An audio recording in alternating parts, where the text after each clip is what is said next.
The angel of time was imprisoned like a genie in a bottle, stripped of most of his original power for his sin. For he had attempted to defy his creator, not out of pride or rebellion, but out of compassion. He believed that humanity was trapped inside a story already written.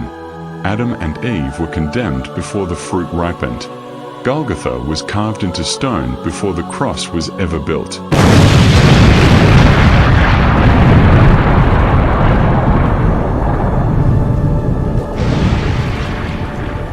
Though he knew well that the future could not be changed, he was sent to experience it himself.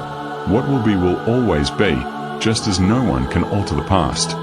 Yet the future is far trickier when it is known with certainty. We all know that death is coming for certain.